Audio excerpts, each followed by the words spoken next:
Hey everyone, welcome back to Adherent Apologetics. As always, brought to you by you with your support on patreon.com/Adherent Apologetics. Today I'm joined by Kyle Alander. He runs the Christian Idealism YouTube channel. He's an up-and-coming philosopher. We're going to be talking about the principle that he's been developing called the principle of simple unification. But Kyle, long time no see. How are you doing? I'm good. Nice to be here. How's the California life treating you with everything going on in our nation and such right now? Yeah, it's pretty. I tell people all the time, just be, if your candidate loses or wins, it's okay. That your lives are not going to really change that much. I know my life's not going to really change that much, regardless of who wins president.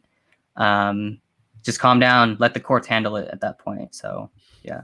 Yeah, and that's probably about all the politics we'll be talking about today. We're going to be talking about some more interesting stuff like philosophy and kind of understanding the deep nature of reality and stuff with this principle that Kyle's been developing, the principle of simple unification. But before we get into all that stuff, like if people don't know like who you are and what you do, I believe it's your second time being on this show, just talk a little bit about like who you are. Yeah, my name is Kyle Alander. I run the Christian Idealism YouTube channel. My main focus is philosophy of mind, as well as the philosophy of religion as well. I'm hoping to become a philosopher one day. Of course, that's a long path, but I believe I'm on the track to do that. So yeah, that's pretty much what I do. Yeah, good stuff. So what got you interested in like philosophy and apologetics? Obviously, most of your work is in like idealism and the philosophy of mind. You've very good arguments for idealism. That's where you focus. Like, what got you interested in this question? I guess I started watching Michael Jones's stuff, and it really got me thinking about, the nature of reality and stuff. And then more recently, I've been playing around with certain concepts of God, right? I don't know. I mean, metaphysics to me seems very interesting because it's like the nature of what reality is, right? Because I think a lot of people don't really think about that. So that's what I like the most, I think.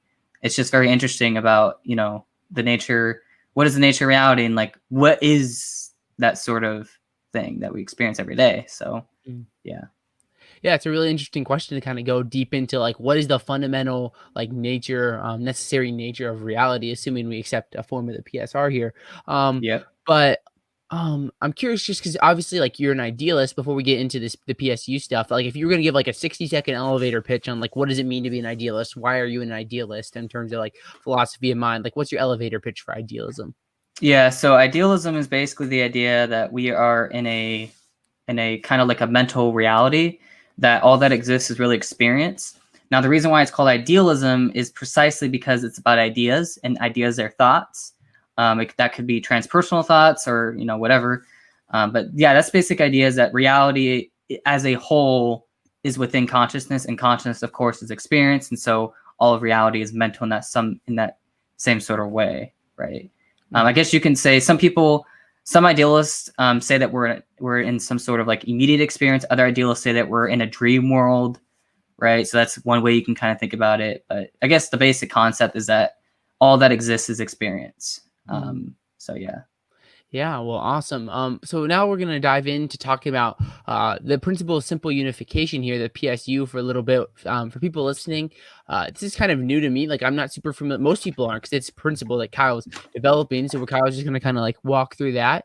And then if you have questions as you're listening, be sure to drop them in the chat, and I'll be kind of following along and just trying to come up with things as we keep going. Yep. But I'll turn to you, Kyle, and just kind of maybe just start off with like, what is the PSU? What's it all about? And kind of like your story developing it and just all that. Like, what is the principle of simple unification? So the PSU is called the principle of simple unification. It's a principle that I came up with the name, although the idea behind it actually has been around for quite some time. Something that I've noticed in discussions between philosophers, like when you listen to Josh Rasmussen talk with Graham Oppy, or perhaps Robert Kuhn's talk with atheist philosophers, you kind of see this. I see this pattern go on. I saw this pattern. They're basically saying the same thing, but they're not getting to the core sort of issue. So what I was trying to figure out, okay, they're saying something here that I think could be used as some sort of like new principle, and it's called the principle of the PSU, the principle of simple unification. And what it basically says is that for any set of contingent or necessary facts, that there is a simple root that sort of unifies all of those facts. Now, what does that mean? Well, let's just take like brute facts about reality. So let's say that the universe is just a brute fact, or let's just say that consciousness or mathematics are just brute facts. Well, according to the PSU, if you take those brute facts, there has to still be something simple that kind of unifies and makes sense of those brute facts. So what the PSU is doing is basically saying like, hey, I could accept that there is brute facts about reality, but that there's a simple root that kind of makes sense of those brute facts, why they're there, that sort of thing, right? I mean, so that's what the PSU does. And I noticed this sort of idea being used against atheists, right? Because a lot of, we'll get into it later, but a lot of the analytic atheist philosophers, their kind of explanations about reality have to do about brute facts or perhaps necessities, right? And the sort of counter you can bring up is this principle of PSU, which basically says that there is a simple unifying root to all those brute facts, right? Now, I'm not saying that this doesn't disprove like naturalism, but it does kind of, I guess, get us closer to what the nature of reality is, right? Because maybe a naturalist could hold to some, unifying root or something like that. But regardless, we're still going to have something simple there. So, yeah. Yeah, why? So I think you talk about in the PSU this like simple unifying root that we can kind of deduce down to like the nature of reality, and like why I think there is this simple like unifying root in the first place, because it seems like with the PSU a lot of it hangs on this idea that whether it's mathematics or maybe I don't know if you'd say like the laws of logic, maybe or like these different like contingent things or things that wouldn't maybe exist necessarily, they come into some sort of like simple root. Like why believe that in the first place? Well, I think it's just the reason why we should believe it is because that's how all good theories operate, right? So when you look at, for example, scientific theories, you want a theory that can start off with the simplest or the smallest number of fundamental facts, right? Or let's just, we can call it an equation or perhaps, something like that. Because like when you look at physics, for example, a lot of physicists are trying to figure out how to unify all the laws of nature into one law, right? And that's basically like the holy grail of physics right now, which is trying to combine quantum mechanics with general relativity, and they're trying to unify them in a way to where whatever that fundamental like equation is doesn't even really have to have any sort of numbers to it, so to speak. Like it's simple in that sort of way. And that's what physicists to this day, they're still trying to figure it out. But that's the basic concept, is like, that's how scientific theories work, right? We start off with the simplest number, the smallest number of fundamental commitments about the world, and then we use those fundamental set of commitments to then explain everything else, right? So the PSU is just like a theoric virtue. It's just pointing out like, hey, we need a unification to the things we are trying to explain, right? And that's the sort of idea behind it. So in physics, you bring up this example in physics. So do like physicists believe that there is some sort of like one like ultimate like unifying like law of nature or such that would like explain how all these other laws of nature would derive from? Is that like something that's common in the literature in physics? Yeah, they're trying to figure out how to basically have one equation that can describe pretty much the fundamental, all of reality by one equation. Because right now what you see in physics, right, is you have Einstein's equations, but then you also have Schrödinger's equation. You have like all these bunch of equations that are just, they explain different phenomena, but there's nothing that kind of unifies them. So physicists are trying to figure out how do we unify them, right? And their goal is to get, you even see this with that Japanese scientist, I forgot his name, but yeah, you see him talk about this, how there's like this, they're trying to get this one equation, preferably around this big or whatever, that kind of explains everything about reality. So you could see that principle, you can see the PSU being used as this sort of criteria for good scientific theories, right? So what I'm saying is let's take this sort of criteria that we use for science and we apply it to metaphysics. And so once we take the scientific, that sort of like scientific virtue and apply it to metaphysics, then we're gonna have a sort of a better understanding of the nature of reality. So. So why I think this would apply to like metaphysics? Like I could see maybe like some atheists, maybe we'll talk about some of the responses that you've heard from atheists to this later, but just talking about how maybe it doesn't necessarily apply to like metaphysics and like philosophy and things like this. Like maybe it's this idea of like a PSU may work for like a natural science like physics, but when we get into like philosophy and such, like why suppose that there has to be some sort of like simple unification? Like couldn't there just be like multiple brute facts or something along these lines, a quantum field that just exists without explanation, something along these lines that would just kind of explain things, like, and we wouldn't need to suppose a PSU. It would just be kind of like brute facts.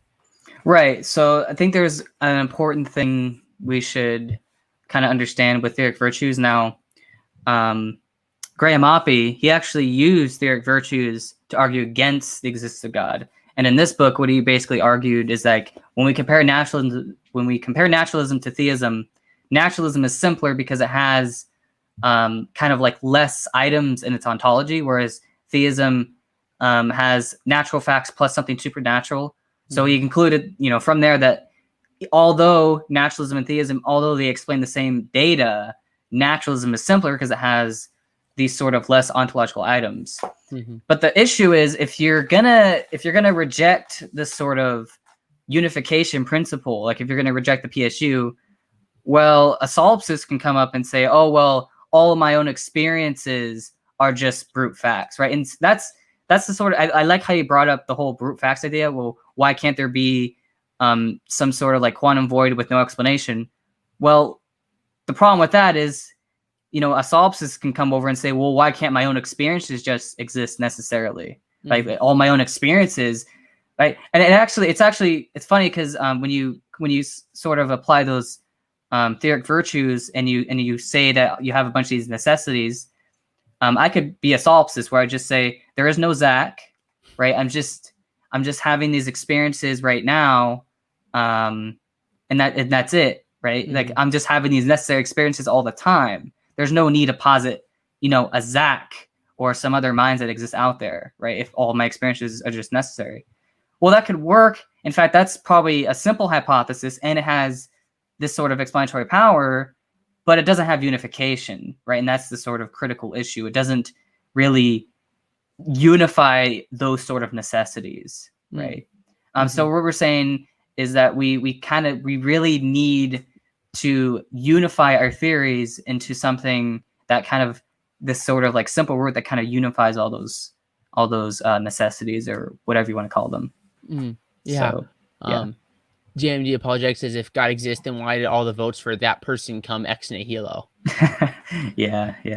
Brute facts about votes that just happen. I don't know. I don't really follow politics. But I'm curious, like, how is this different than, let's say, like a PSR? So we have in the Black Book Companion to Natural Theology, the first argument that's brought forth is Alexander Proust. He brings the Leibniz, probably butchering the name, argument for contingency, and it says there's contingent facts. There's a contingent fact that explains all contingent facts, which results in a necessary being, which would seem similar to kind of like what you're saying here, where there's some sort of like something where all these contingent facts would come into some sort of like simple explanation. So like when you look at like maybe like an argument from contingency in like that respects, does your PSU differ in terms of like how that argument would work? Yeah, so it differs. It's more of like an extension. So the PSR basically says that we need an explanation for contingent facts, right? Now, there's a few ways you can go down there. So if you like, for example, you could say that it's just necessary that certain things exist. So if it's a necessity, well, you don't need a deeper explanation, right? And that's where the PSR kind of stops.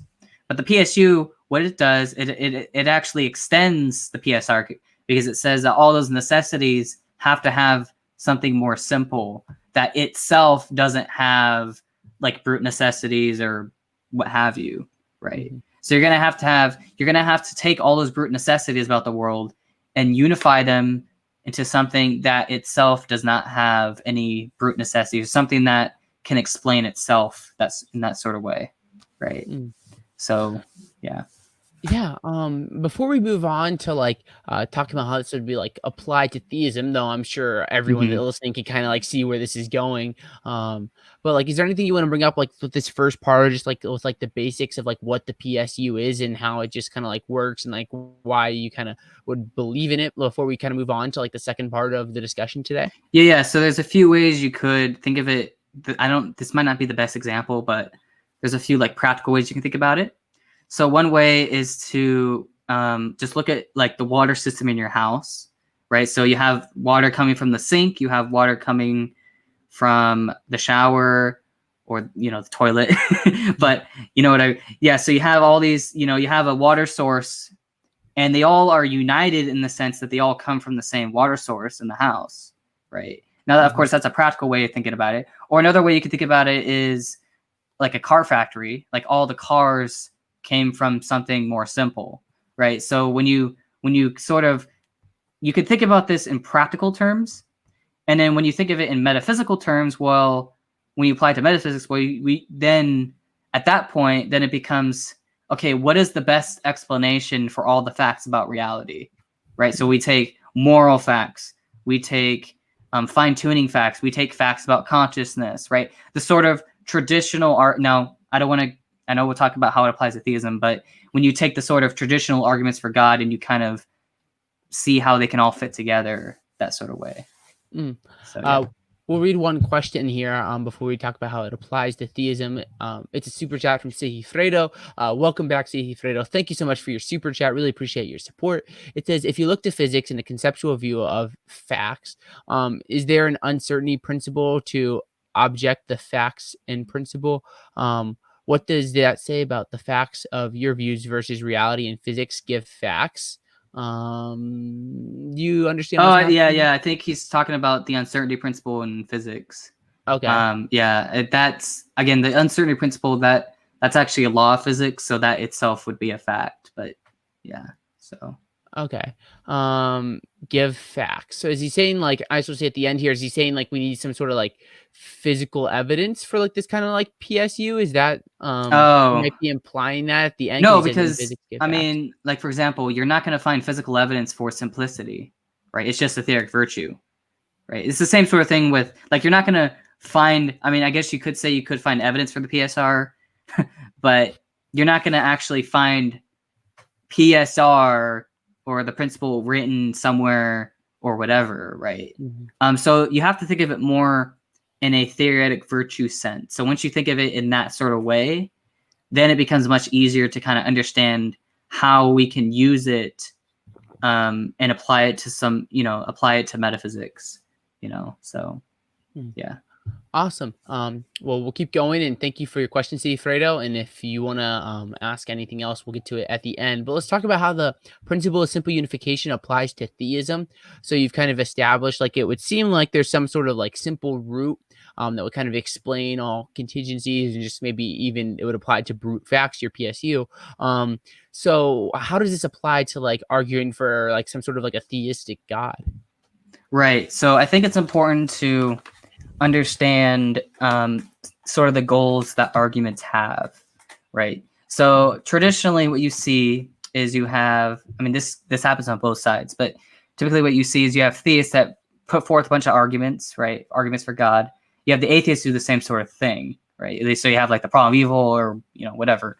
So you see this sort of thing happen. Now, this doesn't always happen, but sometimes what you see is they present this as like a cumulative case. So you take 3 or 4 or 5 different arguments for God and you say, okay, all these arguments show that God exists. Now, the typical response you get from naturalists is to, question some of the premises, say that, oh, well, like, for example, the argument for mathematics, right? That's sort of a new argument. You just say, oh, well, it's just necessary that mathematics applies or is applicable to the universe. Or when you talk about morality, you just say, oh, it's just necessary that morality, or talk about fine tuning. You just say, oh, it's just necessary that, the laws of nature have to be that way. And that's the sort of responses that Graham Oppy brings up in this book, as well as arguing about gods. Now he doesn't always do this, but what you typically see is the sort of explanations to counter the theistic arguments is to just try to explain it in naturalistic terms, which boils down basically to brute facts or necessary, or brute necessities, right? So when you talk about the laws of nature under naturalism, it's just those are brute necessities, right? I think Luke Barnes had this kind of I scream Oppie if you're ever listening to this, which I don't think you will be. If you are, so much respect for you, but he said it's like Oppie's magic wand where he waves necessity at things that might be used for like theistic arguments, whether it's like mathematics or fine tuning or such. Yeah. So you see this sort of thing.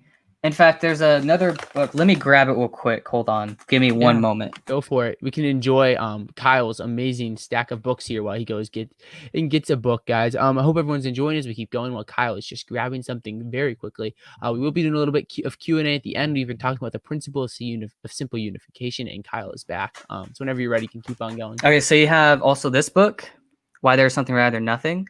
And the sort of a lot of the responses to explaining reality is basically just brute necessities, right?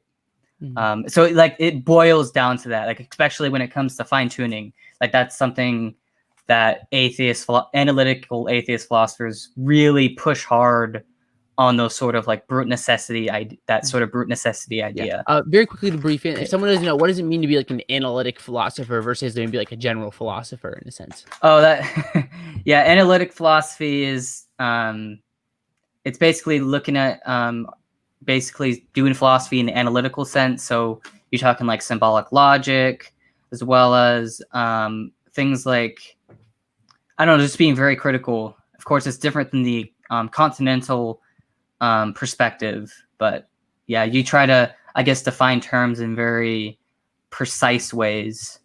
But yeah, I talk about analytic philosophy, analytic atheist philosophers, because those are probably the best ones in my opinion. There's not really, I don't know any good analytic continental philosophers. So, atheist continental philosophers. So that's why I like to say analytical atheist philosopher, because I think they're probably much better at arguing for naturalism than anyone else. So, yeah. So if you were going to give, once again, I talked about like making like an elevator pitch in the beginning, because obviously you do most of your stuff in idealism, but like an elevator pitch for like how this PSU could apply to like theism in a sense, like what would you say? Why think that this PSU, if true, would apply to theism? Well, so it applies like this. So let's take Oppie's approach. Okay, so let's take a naturalistic approach to explain reality. So let's just say that the fine tuning is necessary, right? Well, let's just grant that. Let's just grant that to the naturalist. Let's not dispute it, whatever. Let's just say, okay, yes, I agree. Fine tuning is a brute necessity or whatever. Then you go to mathematics, the argument for mathematics, just say, okay, yes, we agree it's a brute necessity. Morality, brute necessity. The laws of logic, the laws of mathematics, brute necessities, right? So let's just take them brute, either they're brute necessities or they're sort of explained by something deeper, or maybe they're just descriptions, whatever. Let's just go all the way, full naturalistic picture of the world. Okay. Now, under naturalism, you have all these brute necessities, right, that are kind of just floating out there. But what the PSU does is it takes all of the brute necessities about the world and it unifies them into something much deeper, something that can make sense of those brute necessities. And I would say that something that can make sense of those brute necessities is something that's perfect, something that would predict, like, or maybe not predict, but contain, for example, the laws of logic or the laws of mathematics. And then from that sort of simple root, because of its sort of like perfect infinite nature, is able to then make sense of things like fine tuning and make sense of all the facts, right? And when you get down to the simple root of reality, that is something that has the least amount of fundamental commitments, because something with the least amount of fundamental commitments, I would say, is something that's simply, or I guess you can call it simple perfection simpliciter. So basically something that is simple, but also perfect in its nature. And then from that perfection, from that simple, perfect nature, you're able to then explain and predict all of the sort of necessary and brute facts about reality. So really, all that theism is really doing at this point is just taking naturalism and say, hey, let's just unify these sort of like brute necessities and make sense of them, and that's where you get, you know, God in that sort of way. So something I'll bring up again, we kind of talked about this earlier, but I think a lot of the times maybe the atheist or skeptic listening will be like, okay, Kyle, I'm tracking with you, like we could have these brute necessities, but then why think the explanation goes any deeper? You talk about how this kind of you have maybe like a mathematics and a fine tuning, like you have these things, but then like why think it goes deeper than that? And then why think perfection going beyond that? And that's a good point, right? So let's just say that there is no simple root, right? So let's just say there is no perfection. Well, if that's the case, well, then your theory is going to have a bunch of fundamental set of commitments. So it has to have more fundamental set of commitments. So what does that mean? Well, basically means that because you don't have something that can unify all those facts, then in order to sort of link those facts or make sense of them, you have to say there's a bunch of fundamental set of commitments, right? Yeah. And if you have that sort of theory, well, that's not simple, right? That's ad hoc. Like that's the definition of an ad hoc theory, right? If you're just going to have a bunch of these like brute necessities, if you're going to say like fine tuning is just a brute necessity, or morality or consciousness, stuff like that, well, having these sort of brute necessities, that's going to give you a theory with a bunch of fundamental set of commitments, and that's not a simple theory, right? That's gonna give you more costs to the theory. So a better theory is something that can unify all those facts. So then you wouldn't have a bunch of fundamental set of commitments. You'd only have one fundamental set of commitment, and that one fundamental commitment would explain all the other facts, right? And so that's the better. Obviously, we prefer the theory that has unification and can make sense of all the facts, rather than just, you know, having a bunch of facts and no explanation, right? So again, when we apply theoric virtues, like what Oppie does here, when we use this argument or use this sort of argument, and then we apply the PSU to his sort of like naturalistic picture or this naturalistic picture, well, then theism is going to be the winner at the end of the day, right? I know that sounds, you know, that might sound a little crazy, but I mean, that's what I think is true. Yeah. So. I think that, especially if you're going to like argue that things like, let's say mathematics and fine tuning, and you have to have some sort of like matter or energy or quantum vacuum or something like that, that's going to be fundamental. You're adding a lot of like ontological commitments into your things that seem like, I see that where the PSU is coming in, because it seems like these things would have to be separate. Like mathematics would be necessary, but it doesn't necessarily depend on maybe like fine tuning. And I can see exactly where the heart of the PSU is. And I think maybe the atheist will say, you know, Kyle, you could be right here, but what if they just deny brute facts? Maybe they'd say there's some sort of like infinite regress to try to avoid like brute facts, or maybe some other way of kind of like saying like, I'm an atheist, but I don't believe in brute facts. I don't know exactly what route that would go. It'd be interesting. I haven't read too much on like the atheist philosophy religion regarding just from people who just deny brute facts. But just like, what if they try to like go away from these brute things and just say, hey, maybe there's one brute thing, or there's no brute facts at all? Well, it'll depend on, because I don't believe in brute facts, right? I would say that God is necessary. So the best sort of route the naturalist and the atheist can maybe go down would be to have this infinite regress of, but then if that's the case, well, that's still not a good theory, right? You're still going to have an infinite. So I would say that's actually worse than, that's way worse than like, if you're not going to have brute facts, if you're going to try to avoid the PSU, but then you don't want brute facts, you have to have this infinite regress. I think that's actually worse, because it doesn't explain anything. In fact, that's not an explanation at all.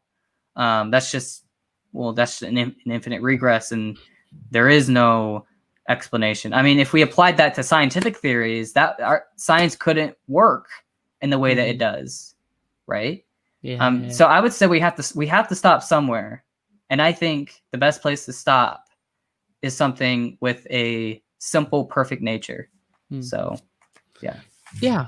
So the last thing I want to talk about here is obviously you've engaged with some atheists like on your PSU. I know you and Tim had Ben Watkins on to talk about it. I know you had Joe Schmidt, who's an agnostic. I don't know if you talked with the PSU with Joe. I didn't talk. Yeah, I Uh, didn't talk with them okay, about it, but but like yeah. with the atheists and like agnostics that you've kind of encountered talking about like the PSU, what's kind of like been their reaction to it? So far, I haven't really had any backlash yet. I mean, Ben Watkins, he agreed with it. So I don't really see too much backlash. I think at this point, the debate is going to be not on the PSU, but rather what is the simple root? So it gets us closer. So I think the PSU is actually going to help shrink in the gap problem. And I'm sure you know what the gap problem is. And the gap Yeah, and problem, just for people listening, the gap problem is kind of like how do we get from first cause to God? yeah.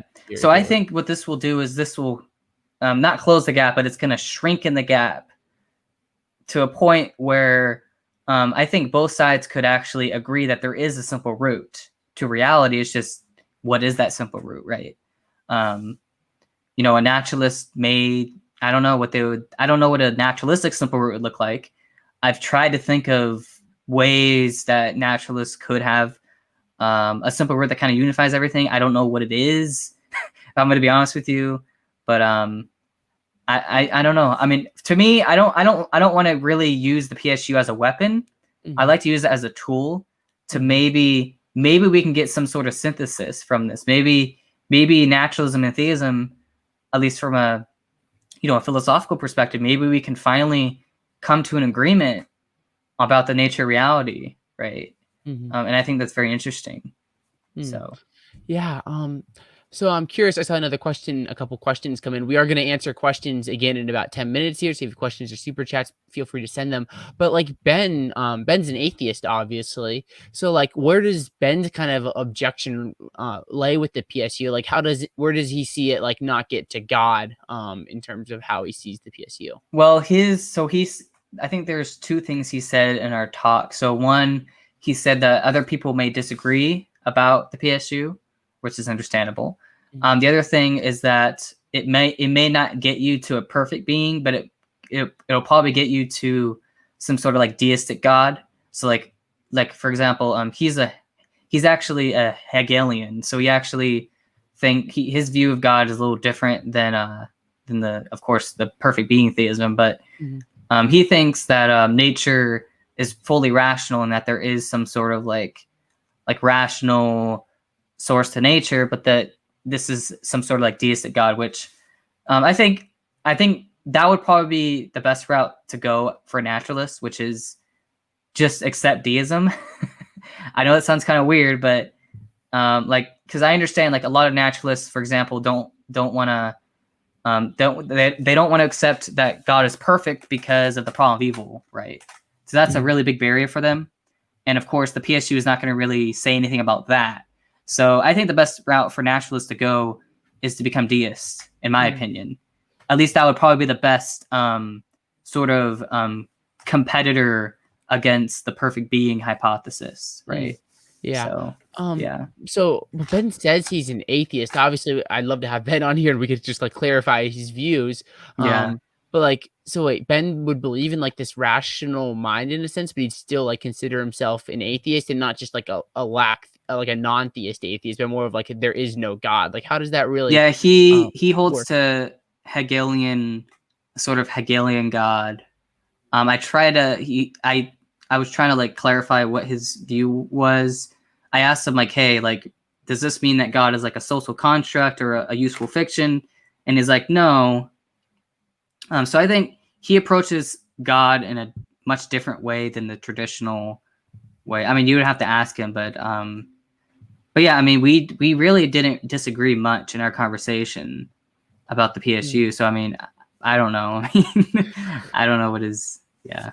Shout out to Ben Watkins, one of the nicest and most intelligent atheists out there. Yeah. Great person to listen to in terms of like seeing the philosophical side of atheism, even though Christianity and theism is true. But So where do you think the best way out is for like the skeptic or the atheist with like the PSU? Like obviously since it's not really in the philosophical literature, since you're like developing it, like where do you think like a Graham Oppie or an Alex Malpass or some of the like the really maybe an Alex Rosenberg, some of the like the really prominent atheist philosophers out there, like where do you think they'd go with the PSU? Like what kind of objection like do you think would be like the best thing they could come up with, or try something to try to get around the PSU and its ultimate like leading into theism?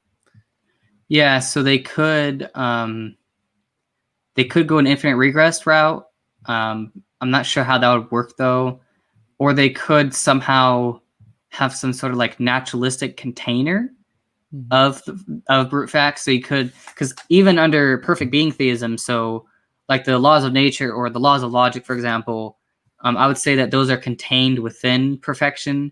So I could see them going a similar route on their side, where they would say that there is a simple root, but that this simple root is kind of like a container of all the facts about the world, right? That's one way you can go. But of course, I would say that if you're going to do that, like, why not just have it a perfect, right? Something that's perfect, kind of contain all the facts about the world. I don't know, but I'm not sure how they would get around it. I think the best way they could go is to come up with some, because I mean, there's objections to the PSR, so they would probably have to come up with some objections against, or some arguments against, a simple root for reality or something like that. So yeah. Before we go to some questions here for the last 10-15 minutes, depending on how many questions we have, sorry. Yeah, it's okay. Is there anything that you kind of want to bring up in terms of like the applicability of like the PSU to theism before we move into some Q&A? Okay, yeah. So the best way to sort of use it is what you do. Okay, this is what you do. So you take the arguments from natural theology, right? So you take the argument from contingency, the argument from consciousness, like all the arguments for God, like as many as you can get, right? So you take all those arguments, right, and you use those arguments to show that theism has explanatory power. It can explain, things about the world. Okay, so that's what the arguments do, and then you use the PSU, and you see, okay, what theism does then is you take the PSU and you take all those arguments, and you say, okay, theism is simple because the root for reality is something that has a perfect simple nature, so it has simplicity. It has explanatory power because of the arguments for God, and then it also has uniformity because of the PSU. So the sort of way that I like to think about it is, under naturalism, if you were only talking about simplicity and explanatory power, like what Oppie does here, if you're only talking about those theoric virtues, I think that naturalism wins.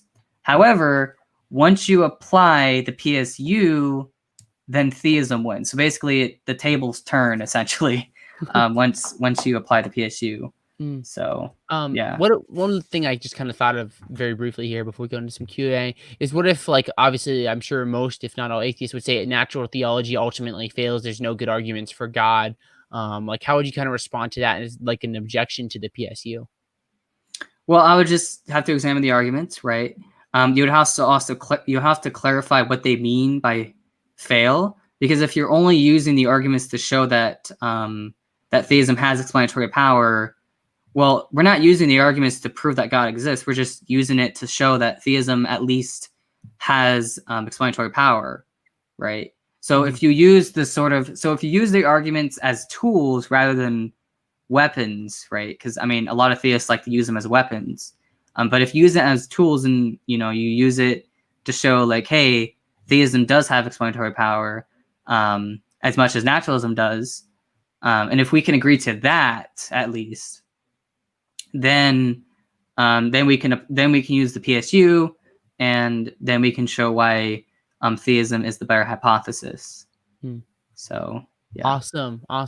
Good stuff. We'll go to a little bit of Q&A here for this time. If you have questions, or through super chat, if you want to support the show, we'll answer those here in the next little bit of time we have left. Sigifredo again with another super chat. Thank you, Sigifredo, for really appreciate your support again and always your questions. He says, if you go for simplicity, isn't that Thomistic? I'm sure he's referring to divine simplicity here. What does that say when Christianity says when God is changing? So I think he thinks maybe God has like emotions, or maybe the laws change. Like maybe like the Old Testament God is different than the New Testament God. I think that might be where he was going. And then obviously wouldn't Christian theism be adding complexity with like the Trinity, multiple gods, paganism? I think is kind of what he's saying here. So a few different questions. I don't know if maybe you want to break it down and go little by little. So it's interesting because I've actually thought about the Trinity. Now my sort of idea of simplicity is a little different than the Thomistic view. So I would say that God is simple perfection, and then all of his attributes kind of come from that perfection, right? So it's not the Thomistic idea, because I do still make these distinctions within God's nature, these conceptual distinctions, but they all come from the same sort of root, which is perfection. Now, when it comes to the Trinity, I've been still trying to figure out, I guess my sort of response to that is the Trinity in this case wouldn't, I guess you could say that the simple root has a relational nature, right? And that would be the Trinity. And so now the reason why it's three, I don't know why there's only three persons rather than, multiple persons or whatever. But regardless of which sort of view you take, it's not about the persons it's not the persons themselves that God is perfect. Rather, it's the essence of God that's perfect. So we have to make that sort of distinction. So the persons of the Trinity, that's not the perfection. That's not where the perfection of God really comes from. It comes from the essence, because the essence is what God actually is. Right now, of course, we can ask, okay, why does God have three persons? I don't know why, but that's not the point. The point is that God's essence is what is the perfection. That's where the perfection comes from. So that's what I would say. It's almost so when they say, are you saying that God, it depends on perfection? Like it's almost like perfection is necessary and God kind of stems from perfection. I think that's obviously not what you believe. No, but I'm just curious if you could clear that up for a second here. Yeah. So I would say that God is perfection, right? And the nature of that perfection is a relational nature, right? Now we can ask, hey, why is it only three? I don't know why. Again, that's a whole, I think, interesting question, but God wouldn't be complex in that sort of way. In fact, Robert Koons did a paper on the Trinity about how it's not incompatible with absolute divine simplicity. So, I mean, in terms of, simplicity is concerned, God is simple in the sense of his essence. So God's essence is what is perfectly simple, and that's where you can kind of explain everything. So, next question here is from Benjamin Bethel. Thank you for your question, Benjamin. He says, do you think everybody will agree that God is the simple root one day? Let's hope. Right? Yeah. I mean, I've been thinking about this for a while. Like, if you look at the sort of trends that atheists have gone down, there's been a lot of progress made, right? I think one day there might be an actual synthesis, and we might actually agree that God, like philosophers could actually come to a consensus on this question of the existence of God. Maybe one day in the future, like we'll all be, all the philosophers will be theists, right? Because of the PSU or something like that. So, I mean, I could see that happening. It's possible for sure. His name is Robert Koons Benjamin. I'll type his name in the live chat. I saw your question here. Yeah. One of the best theist philosophers out there. His work's definitely worth looking into. Next question is, why isn't Zach a metaphysical idealist? Yeah, I don't know. I don't know. I mean, I just haven't studied the issue, or not the issue, but the topic of idealism enough to really take like a perspective. I'm not a physicalist. Seems really, really hard to be a physicalist, especially like when you think about it and like the fact that you're thinking and all that stuff. Yeah. So yeah, and I know I could destroy Kyle and debunk idealism. Yeah. So the mind-body problem, Kyle, you're wrong. Question from Gavin Hurleyman that says, are the laws of nature descriptive or prescriptive? Thank you for your question, Gavin. I think it's a little bit of both. So like when you talk about like the laws of nature, I think they could be both descriptive and prescriptive. Like when you look at like the laws of reason, the laws of logic, I think that while it's true that they're descriptive, I also think that they're prescriptive in the sense that everything in nature is rationally situated, right? So you're not going to find something that's both, you're not going to find a house that's not a house, right? You're not going to find these sort of contradictions in nature, these direct contradictions, right? So you're not going to find anything that's not rationally. So everything is rationally situated, and I think that does at least point to this idea of a rational sort of foundation for reality. So awesome. Well, last question here, unless something else comes up, we'll answer any more questions or super chats. We still have a little bit more time, but this may be the last question from Plantiga with Bulldog Kyle Volmar. He says, I know early on you used this principle to show that Solipsism is preferable to naturalism, but I haven't heard much on that in recent days. Do you still think that's true? I think it'd be helpful just to define Solipsism first before you kind of answer. So yeah, Solipsism is the idea that that only your might exist, and I wouldn't. Okay, so I want to sort of clarify. So, solipsism would only work without the PSU. So if you're not going to accept the PSU, then I would say that solipsism is preferable to naturalism, because under solipsism you can just say that all of your experiences are necessary, right? So again, going under a naturalistic explanation of things, if you're going to say that a bunch of things are just necessary. Brute necessities or whatever, solipsism is better because, well, you have less necessary things in that case, right? Because you don't have to posit other minds. You don't even have to really posit a universe, an objective universe. You just say it's just all experiences, necessary experiences. So yeah, I would say that without the PSU, then solipsism is preferable to naturalism. Yes. Another question here from Shane M. Thank you for your question, Shane. He says, is there a solar ultimate rule and standard that we can measure from, and what is it? I'm not sure what he means by that. Epistemically, I guess you could say Bayes. You could use Bayes theorem, but that's interesting because I'm not sure about that question. I'm not sure what he's referring to. I guess he can clarify what he means by that. But yeah. Yeah. Well, we have another question here, and then if you want to clarify, Shane, we'd love to answer your question. We have some time. Yeah. Just trying to clarify. Kyle, who says his name is Kai, says, follow-up question: aren't all your experiences necessary bonds? Yeah. So under solipsism, I would say the best solipsistic hypothesis would be that all of your experiences are necessary. Yeah. Now, of course, that's preferable to naturalism. At least if you're gonna deny the PSU, then that's the sort of way you want to go. But yeah. All right. Well, I mean, we don't have any other questions. If nothing comes up here, we'll kind of start to head towards wrapping things up, Kyle. But is there any kind of like last thoughts, anything you want to bring up that kind of came up to your mind as we kept going before we wrap things up here?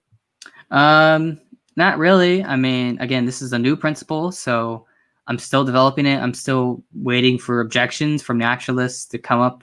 Maybe they can refute it. I don't know. But as far as I'm aware, I mean, this principle is really gonna, I think, help in conversations in philosophy of religion. So yeah, definitely. I'm gonna make sure to share this stuff out, and hopefully we can get some of the skeptics, maybe in the YouTube world or the online world, or outside of it, to kind of respond to this, because I think it's a really interesting principle. I will go to a couple more questions here, but I think it's definitely something that if you're a non-theist, it's definitely going to be a challenge. Shane says he's referring to an ultimate unchanging base by which we can understand realities, like a necessary being.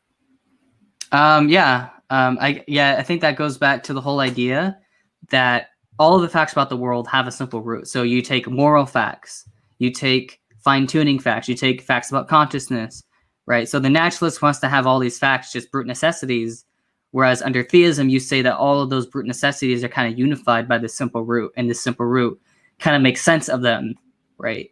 And I think obviously that's a better hypothesis, right? So that's pretty much the whole point behind that. So, Kyle clarifies again one more time.